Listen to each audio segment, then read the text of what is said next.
نحمده ونصلي على رسوله الكريم بسم الله الرحمن الرحیم۔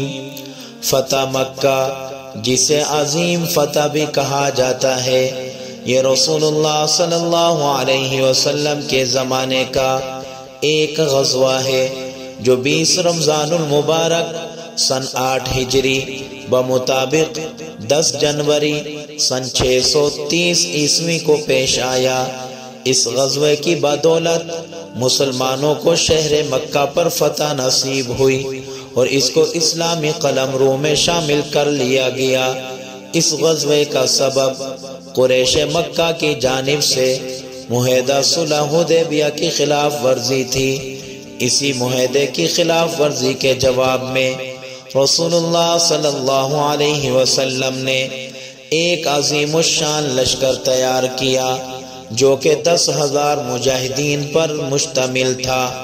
یہ لشکر رسول اللہ صلی اللہ علیہ وسلم کی قیادت میں 10 رمضان المبارک کو مدینہ منورہ سے مکہ مکرمہ کی طرف روانہ ہوتا ہے اور 20 رمضان المبارک کو یہ لشکر آگے بڑھتا ہوا مکہ مکرمہ میں پہنچ جاتا ہے اور بغیر کسی مزاحمت کے مکہ مکرمہ میں پرامن طریقے سے داخل ہو جاتا ہے۔ جب رسول اللہ صلی اللہ علیہ وسلم مکہ مکرمہ میں داخل ہوئے اور لوگوں کو اطمینان ہو گیا تو کعبے کے پاس آئے اور اس کا طواف کیا۔ طواف کعبہ کے ارد گرد موجود بتوں کو اپنے پاس موجود تیر سے گراتے اور پڑھتے جاتے، جاء الحق وزهق الباطل ان الباطل كان زهوقا، جاء الحق وزهق الباطل ان الباطل كان زهوقا، حق آ پہنچا اور باطل مٹ گیا، اور یقیناً باطل ایسی ہی چیز ہے جو مٹنے والی ہے۔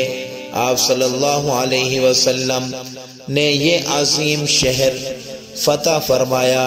اس دن سے لے کر آج تک اللہ رب العزت کے سب سے بڑے گھر کے اندر رونقیں ہی رونقیں ہیں۔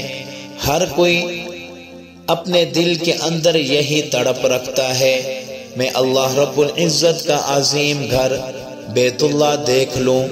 دعا ہے کہ اللہ رب العزت ہم سب کو اپنا یہ گھر بار بار دکھائے اور اس گھر کی زیارت نصیب فرمائے۔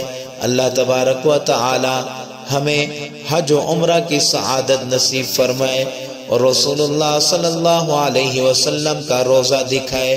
اللہ رب العزت سے دعا ہے اللہ تبارک و تعالی پوری دنیا کے اندر اسلام کا بول بالا فرمائے، کفر کا منہ کالا فرمائے۔